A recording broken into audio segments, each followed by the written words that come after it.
Meu querido guerreiro, minha querida guerreira que nos acompanha aí no AEPcom, no YouTube, preste bem atenção. Essa decisão polêmica do Supremo Tribunal Federal, que minimizou o princípio da presunção de inocência, está gerando a maior confusão, muitos debates. A Defensoria Pública tem se posicionado contra, eu particularmente sou contra, e nós estamos aqui nos estúdios do AEP para tratar desse tema, fazer um bate-papo aqui com você e pegar a opinião de professora Estefânia, que é uma das referências no processo penal brasileiro. Professora Estefânia vai passar aqui as primeiras impressões dela acerca desse tema. Eu particularmente, viu, professora Estefânia, eu estou indignado com o Supremo Tribunal Federal. Pois é. Eu vou lhe dizer por quê. Na verdade, a pergunta é para a senhora, mas eu vou só aqui desabafar um pouco. O Supremo Tribunal Federal vem com essa postura querendo resolver um problema de incompetência, de morosidade da justiça. Falta de mão de obra. Falta de mão de obra, morosidade, incompetência, falta de gestão, querendo resolver esse problema através da supressão de garantias. Nós não podemos admitir isso. Eu quero que a senhora passe aí suas primeiras impressões, porque eu fiz aqui um desabafo aí para a galera. Ok, vamos lá. Então, você, querido, que está estudando para concurso, você que está estudando para OAB, meu querido, minha querida, eu costumo dizer assim, filho, filha, se liga. Isso aí pode cair na prova da OAB, professora? A prova da OAB está aí, batendo na porta.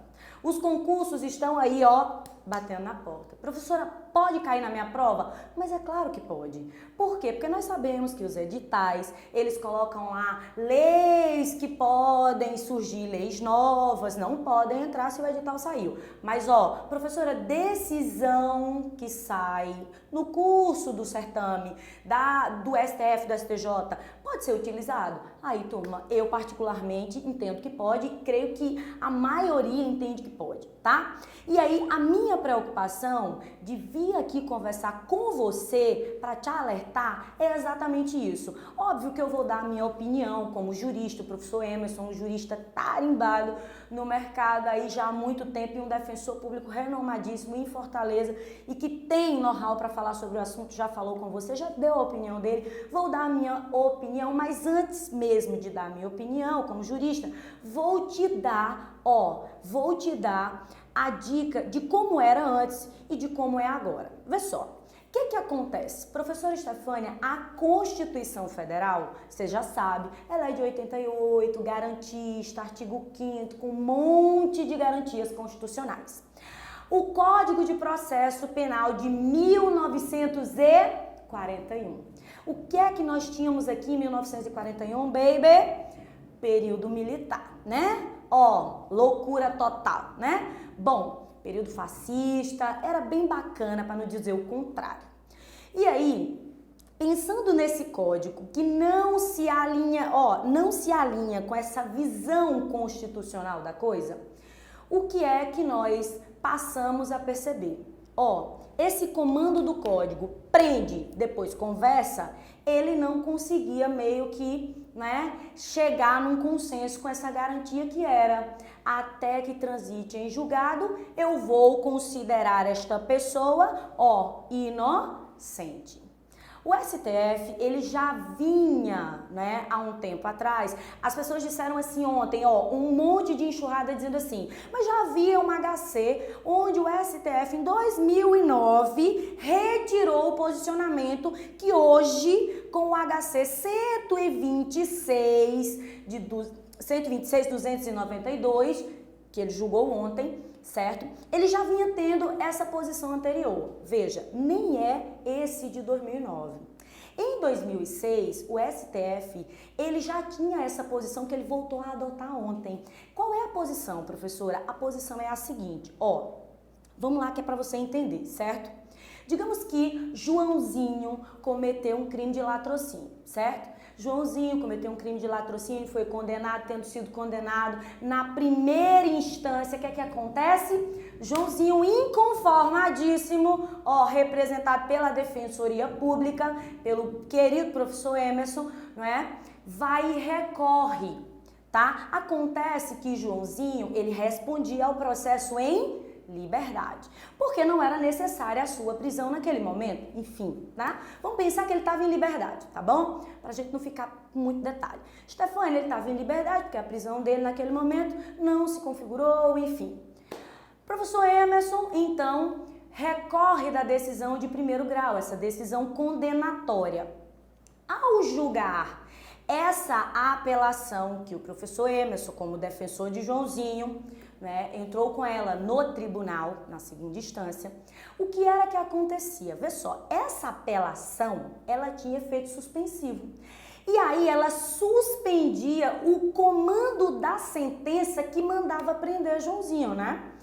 Por isso que Joãozinho continuava respondendo ali, esperando o resultado do recurso em liberdade. Aí, o que era que acontecia? De cara, era comum que os tribunais, que os desembargadores, quando sentassem para dar os seus votos e decidissem sobre o recurso, quando eles decidiam que aquela decisão condenatória deveria ser mantida, ou seja, o recurso que o professor Emerson entrou na segunda instância, ele era, rejeitado. O tribunal não acatava o pedido, né, de redução de pena ou qualquer outro benefício. O que era que acontecia, professora? De cara já saía a determinação para a execução da prisão provisória. Ô, professora, mas peraí. O que é que eu estudei? Artigo 5º, inciso 57. Ninguém será considerado culpado até o trânsito em julgado da sentença penal condenatória. Mas eu estudei que ainda resta para ele recurso especial, recurso extraordinário, que são recursos constitucionais. Como assim? Ele já vai para a cadeia? Pois é, essa era a posição antiga de 2006. E aí, em 2009, foi que o STF acabou com essa posição que era antiga, que ele voltou a adotar agora, de novo. Professora, por que ele fazia isso? Porque o recurso especial e o recurso em sentido estrito, especial e extraordinário, não tem efeito suspensivo. Não tendo efeito suspensivo, manda cumprir logo. E aí o STF, ele pensou o seguinte, qual que é o fundamento dele para voltar a adotar essa posição de agora, que é essa que eu acabei de dizer, manda cumprir logo a sentença, a pena, tá? Mesmo que recorra. Porque ele diz assim, ele foi condenado na primeira instância, recorreu, essa condenação foi mantida na primeira. Essa presunção de inocência, ela perdeu a força. Porque, não é certeza, é presunção. É essa a visão do STF. E o recurso especial não tem suspensão, o recurso extraordinário também não tem suspensão dos efeitos, logo, não há qualquer prejuízo. Determina-se, então, a execução dessa prisão provisória sem qualquer prejuízo. Essa era a visão. E era a visão de antes de 2009 e é a visão agora atual, nessa decisão histórica do STF, retrocedendo completamente, tá, a uma visão garantista que a Constituição Federal ela traz, então, para esse acusado, que ainda não tem, porque eu não posso dizer, professora, ele vai executar a pena dele, eu dizer assim, olha, vai executar só quando transitar em julgado. Hoje eu não posso mais dizer isso, Olha, só quando transitar em julgado é que a pessoa vai, então, perder a sua inocência. Não posso mais dizer isso, professor Emerson. É verdade. Jamais posso dizer isso, Porque o STF surrupiou, essa garantia. E aí, óbvio que, claro, que por esse posicionamento, que o senhor coloca, e eu me filio a esse posicionamento, nós acabamos percebendo que o STF, ele, por uma questão, de suprimir essa garantia constitucional e acelerar o trabalho, porque dizem que, assim, advogados, eles acabam vindo ao Poder Judiciário, trazendo muitos recursos, e é uma infinidade de recursos, e fazendo isso nós vamos enxugar, Mas eu pergunto aí para o senhor, e aquele réu, de verdade, que é inocente, que o senhor já deve ter trabalhado com aqueles que realmente são inocentes de verdade. Como é que vai ficar? Muitos são. E se eles ficam presos, e eu lhe pergunto, aí é que eu vou lhe perguntar, e se eles ficam presos sem poder, sem dever ficar presos? O dano, professor Stefânia, é irreparável. É irreparável por quê? O que é que adianta você ingressar com recurso especial, com recurso extraordinário, se, caso venha a ter êxito, já estará na fase da execução? Como é que se vai reparar esse prejuízo? Foi, na verdade, uma postura retrógrada, em pleno século XXI, porque quiseram com isso mostrar que a justiça pode ser célere, mas a justiça ela pode ser célere com gestão. Sem suprimir, entenda, sem suprimir garantias constitucionais. Aí disseram, sabe o quê? Mas nós estamos garantindo o devido processo legal. Ele já passou pela fase da instrução processual, num primeiro momento, já passou por esta segunda fase e a sentença condenatória, ela se mantém. Ora, então peraí, eu tiro a presunção de inocência, mas eu estou garantindo esse devido processo legal.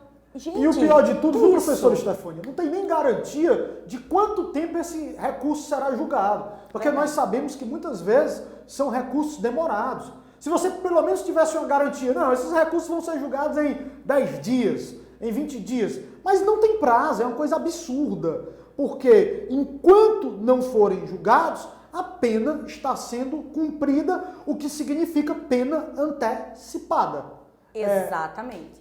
Dano irreparável. Professor Stefânia, muito obrigado aí por comparecer para esse bate-papo aí, para fazer essa super atualização. É uma questão que eu também, assim como a senhora, aposto muito na OAB. Pessoal da OAB, fiquem ligados nesse tema, porque você que vai fazer a OAB tem que estar atualizado com jurisprudência. Primeira e segunda fase, hein? Segunda fase também, tá? Segunda fase pode cair. E a FGV, outra coisa. Isso. Às vezes as pessoas falam, mas a FGV não cobra jurisprudência. Cobra sim, em várias questões de direito penal e de processo penal. A FGV, a banca que faz a sua prova da OAB, cobrou jurisprudência. Dever de casa, professor Stefânia, é todo mundo estar atualizado com a jurisprudência do STF e do STJ, até com essas que são absurdas, mas tem que saber. Tem que ler. Ok? Até mais, galera. Forte abraço.